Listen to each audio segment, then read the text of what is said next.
Friends, welcome back to my channel. ಇವತ್ತು ನಾನು ಯಾವುದೇ ಡಿಫ್ರೆಂಟ್ ಆಗಿರೋ ರೆಸಿಪಿ ಜೊತೆ ನಿಮ್ಮ ಎದುರುಗಡೆ ಬಂದಿಲ್ಲ. ಇದೊಂದು ಸಿಂಪಲ್ ಆಗಿರೋ ಡಿನ್ನರ್ ರೆಸಿಪಿ ಜೊತೆ ಬಂದಿದ್ದೀನಿ.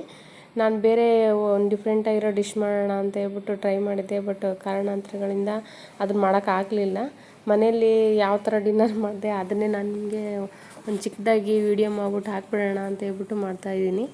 ಈಗ ಒಂದು ಪಾತ್ರೆಯಲ್ಲಿ ನಾನು ಎಣ್ಣೆ ಹಾಕ್ಕೊಂಡ್ಬಿಟ್ಟು ಮತ್ತು ಬಾಣಲಿಲಿ ಇನ್ನೊಂದು ಸ್ಟವಲ್ಲಿ ಬಾಣಲಿಲಿ ನಾನು ಹಾಗಲಕಾಯಿ ಫ್ರೈ ಮಾಡೋಕ್ಕೆ ಅಂತ ರೆಡಿ ಮಾಡ್ಕೊಂಡಿದ್ದೀನಿ.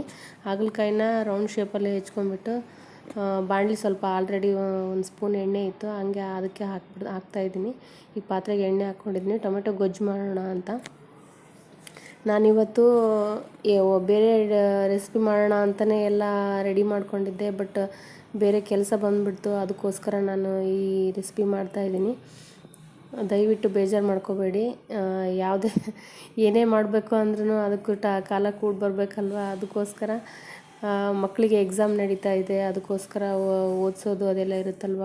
ಆ ಕಾರಣದಿಂದ ನಾನು ಈ ರೆಸಿಪಿನ ಹಾಕೋ ಹಾಗಾಯಿತು. ಈಗ ನೋಡಿ, ಹಾಗಲಕಾಯಿ ಫ್ರೈ ಮಾಡೋದಕ್ಕೆ 1-2 ಸ್ಪೂನ್ ಎಣ್ಣೆ ಹಾಕ್ಕೋತಾ ಇದ್ದೀನಿ. ಹಾಗಲಕಾಯಿ ತುಂಬ ಕಹಿ ಇರುತ್ತೆ, ಅದಕ್ಕೋಸ್ಕರ ತುಂಬ ಹೊತ್ತು ಎಣ್ಣೆಲಿ ಫ್ರೈ ಮಾಡಿದ್ರೆ ಕಹಿನೆಸ್ ಕಮ್ಮಿ ಆಗುತ್ತೆ ಅಂತ ಹೇಳ್ಬಿಟ್ಟು ನಾನು 1-2 ಸ್ಪೂನ್ ಎಣ್ಣೆ ಹಾಕ್ಕೊಂಬಿಟ್ಟು ಫ್ರೈ ಮಾಡಿ ಸ್ವಲ್ಪ ಟೈಮ್ ಹಿಡಿಯುತ್ತೆ. ಟೊಮೆಟೊ ಗೊಜ್ಜಿಗೆ ನಾನು ನೀರೇನು ಆ್ಯಡ್ ಮಾಡ್ತಾಯಿಲ್ಲ. ನಾನು ಬಳಸೋದು ಯಾವಾಗಲೂ ನಾಟಿ ಟೊಮೆಟೊನೇ. ನಾಟಿ ಟೊಮೆಟೊ ಆದರೆ ಗೊಜ್ಜಿಗೆ ಒಳ್ಳೆ ಟೇಸ್ಟ್ ಬರುತ್ತೆ. ಫಾರಮ್ ಟೊಮೆಟೊನ ಯೂಸ್ ಮಾಡ್ಬೋದು, ಬಟ್ ಅವರವರು ಯೂಸ್ ಮಾಡೋ ರೀತಿಯಲ್ಲಿರುತ್ತೆ. ನಾನೀಗ ಇದಕ್ಕೆ ರುಚಿಗೆ ತಕ್ಕಷ್ಟು ಉಪ್ಪು ಹಾಕಿದ್ದೀನಿ ಟೊಮೆಟೊ ಗೊಜ್ಜಿಗೆ. ಮತ್ತು ಹಾಗಲಕಾಯಿ ಫ್ರೈ ಕೂಡ ನನಗೆ ಸ್ವಲ್ಪ ಬೇಯ್ತಾ ಇದೆ. ಇದಕ್ಕೆ ನಾನೀಗ ಎಣ್ಣೆಲಿ ಎಷ್ಟು ಚೆನ್ನಾಗಿ ಟೊಮೆಟೊ ಗೊಜ್ಜನ್ನ ಬೇಯಿಸ್ತೀವೋ ಅಷ್ಟು ಟೇಸ್ಟ್ ಚೆನ್ನಾಗಿರುತ್ತೆ. ಹಾಗಲಕಾಯಿಗೆ ನಾನು 1 ಸ್ಪೂನಷ್ಟು ಉಪ್ಪು ಹಾಕ್ತಾಯಿದ್ದೀನಿ. ಈಗ ಟೊಮೆಟೊ ಗೊಜ್ಜಿಗೆ ನಾನು ಖಾರದ ಪುಡಿ ಆ್ಯಡ್ ಮಾಡ್ತಾಯಿದ್ದೀನಿ.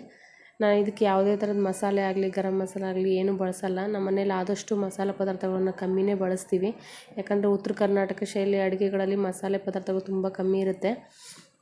ಅದಕ್ಕೋಸ್ಕರ ನಾನು ಖಾರದ ಪುಡಿ, ಸಕ್ಕರೆ ಮತ್ತು ಉಪ್ಪು ಇಷ್ಟೇ ನಾನು ಆ್ಯಡ್ ಮಾಡೋದು. ಬೇಕು ಅಂದರೆ ಸ್ವಲ್ಪ ಅರಿಶಿನ ಪುಡಿ ಹಾಕಿರ್ತೀನಿ ಅಷ್ಟೇ. ಅದನ್ನು ಬಿಟ್ಟರೆ ಬೇರೆ ಮಸಾಲೆಗಳು ನಾನು ಜಾಸ್ತಿ ಯೂಸ್ ಮಾಡಲ್ಲ. ಈಗ ನಾನು ಹಾಗಲಕಾಯಿಗೆ 1 ಸ್ಪೂನು ಉಪ್ಪು ಹಾಕ್ತಾಯಿದ್ದೀನಿ, ಮತ್ತು ಜೊತೆಗೆ ಸಕ್ಕರೆನೂ ಆ್ಯಡ್ ಮಾಡ್ತೀನಿ. ಸ್ವಲ್ಪ ಹಾಕ್ಕೊಂಡ್ಬಿಟ್ಟು ಚೆನ್ನಾಗಿ ಕಲಸಿ ಅದೆಲ್ಲ ಸ್ವಲ್ಪ ಕರಗಿದ ನಂತರ ಆಮೇಲೆ ಮತ್ತೆ ಸ್ವಲ್ಪ ಉಪ್ಪು ಮತ್ತು ಸ್ವಲ್ಪ ಸಕ್ಕರೆ ಹಾಕ್ಕೊಂಡ್ಬಿಟ್ಟು ಅದನ್ನು ಫ್ರೈ ಮಾಡಬೇಕು. ಒಂದೇ ಸಲ ಹಾಕ್ಬಿಟ್ರೆ ಅಲ್ಲಿಗೆ ಸಕ್ಕರೆ ಉಪ್ಪು ಗಂಟು ಥರ ಆಗಿ ತಿನ್ನೋವಾಗ ಬಾಯಿಗೆ ಸಿಗುತ್ತೆ. ಅದಕ್ಕೋಸ್ಕರ ಈ ಟೊಮೆಟೊ ಗೊಜ್ಜು ನೋಡಿ ಇನ್ನೊಂದು ಅರ್ಧ ನಿಮಿಷದಷ್ಟು ಬೆಂದರೆ ಅಷ್ಟೇ ಸಾಕು. ಸೈಡಲ್ಲೆಲ್ಲ ಎಣ್ಣೆ ಬಿಟ್ಕೊಂಡ್ರೆ ಗೊಜ್ಜು ರೆಡಿಯಾಗಿದೆ ಅಂತ ಅರ್ಥ. ಈಗ ನೋಡಿ ಹಾಗಲಕಾಯಿ ಫ್ರೈ ಆಗ್ತಾಯಿದೆ, ಇನ್ನೂ ಆಗಬೇಕು, ಸ್ವಲ್ಪ ಫುಲ್ ಬ್ರೌನಿಷ್ ಆಗಬೇಕು, ಅಲ್ಲಿವರೆಗೂ ಫ್ರೈ ಮಾಡಬೇಕು. ಇದಕ್ಕೆ ನಾನೀಗ ಸ್ವಲ್ಪ ಖಾರದ ಪುಡಿ ಹಾಕ್ತೀನಿ. ಆವಾಗಲೇ ಉಪ್ಪು ಸಕ್ಕರೆ ಎಲ್ಲ ಆ್ಯಡ್ ಮಾಡಿದ್ವಲ್ವ. ಈಗ ಸ್ವಲ್ಪ ಅದು ಕಹಿ ಎಲ್ಲ ಕಮ್ಮಿ ಆಗೋಕ್ಕೋಸ್ಕರ ಸಕ್ಕರೆ ಹಾಕೋದು. ಶುಗರ್ ಇರೋರಾದರೆ ಸಕ್ಕರೆ ಏನೂ ಆ್ಯಡ್ ಮಾಡೋಕ್ಕೆ ಹೋಗಬೇಡಿ, ಹಾಗೆ ಖಾರದ ಪುಡಿ, ಎಣ್ಣೆ ಮತ್ತು ಉಪ್ಪು ಹಾಕ್ಕೊಂಬಿಟ್ಟು ತಿನ್ಬೋದು. ನಮ್ಮ ಮನೆಯಲ್ಲಿ ಕಹಿ ಇದ್ದರೆ ಯಾರೂ ತಿನ್ನಲ್ವಲ್ಲ, ಅದಕ್ಕೋಸ್ಕರ ನಾನು ಸಕ್ಕರೆ ಆ್ಯಡ್ ಮಾಡಿದ್ದೀನಿ.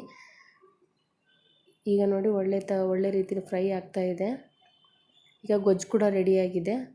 ನಮ್ಮ ಡಿನ್ನರ್ ಈಗ ರೆಡಿಯಾಗಿದೆ. ಆ್ಯಕ್ಚುಲಿ ಇದು ನೈಟ್ ಡಿನ್ನರ್ಗೋಸ್ಕರ ರೆಡಿ ಮಾಡಿದ್ದು. ನೋಡಿ, ಅನ್ನ, ಟೊಮೆಟೊ ಗೊಜ್ಜು ಮತ್ತು ಹಾಗಲಕಾಯಿ ಫ್ರೈ, ಜೊತೆಗೆ 1 ಗ್ಲಾಸ್ ಮಜ್ಜಿಗೆ ಮಾಡಿದ್ದೆ. ಅದನ್ನೇ ನಾನು ನಿಮಗೆ ಒಂದು ಪಿಕ್ ತೆಗೆದ್ಬಿಟ್ಟು ಹಾಕಿದ್ದೀನಿ. ಚೆನ್ನಾಗಿದ್ದರೆ ದಯವಿಟ್ಟು ಕಮೆಂಟ್ ಮಾಡಿ, ನನ್ನ ಚಾನಲ್ನ ಸಬ್ಸ್ಕ್ರೈಬ್ ಮಾಡಿ. ನಮಸ್ತೆ.